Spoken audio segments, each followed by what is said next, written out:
చంద్రబాబుకి skill development కేసులో మాత్రం చాలా కీలకంగా కూరుకుపోతూ ఉన్నారు. ఏదైతే Chandrakant Shah one of the bogus కంపెనీలకి హెడ్. చంద్రబాబు గారి దగ్గర నుంచి స్కిల్ డెవలప్మెంట్ కుంభకోణంలో వచ్చినటువంటి డబ్బులు వెళ్ళింది అతనికి, అతని ద్వారా డిస్ట్రిబ్యూట్ అయినాయి.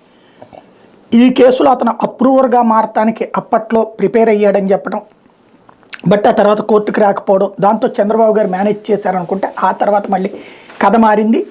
మళ్ళీ తను వస్తానని చెప్పేసి అప్పీల్ చేశాడు.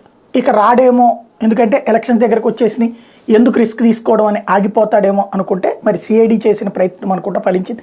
చంద్రకాంత్ షా తాజాగా ఏసీబీ కోర్టు ముందుకు హాజరు కావడం, తను తన స్టేట్మెంట్ ఇవ్వడం, ఏదైతే బోగస్ కంపెనీ అంటే తన దగ్గరికి ఎట్లా నిధులు వచ్చింది, వాస్తవంగా తన కంపెనీ చేసేదేం లేదు, స్కిల్ డెవలప్మెంట్కి సంబంధించి ఏ ఎక్విప్మెంట్ సప్లై చేసిందేం కాదు, కానీ సప్లై చేసినట్టుగా దానికి ఏవైతే బిల్స్ ఇవ్వడం కానీ అట్లాగే డబ్బులు డిస్ట్రిబ్యూట్ చేయడం కానీ చేసింది తన కంపెనీ నుంచి.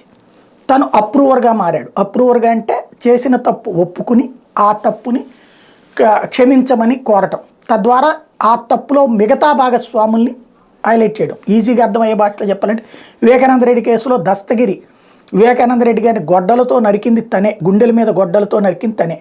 తను చెప్పింది ఏంటి, నేనే నరికిన మాట వాస్తవం, కాకపోతే మిగతా వాళ్ళందరి పేర్లు చెప్పేస్తాను కాబట్టి నన్ను వదిలిపెట్టండి. ప్రత్యక్ష సాక్షులు లేనటువంటి కేసుల్లో దానికే వాల్యూ ఉంటుంది. ఆ విధంగా అవినాష్ రెడ్డి అరెస్ట్కి కానీ లేకపోతే భాస్కర్ రెడ్డి అరెస్ట్కి కానీ కారణమైంది అదే.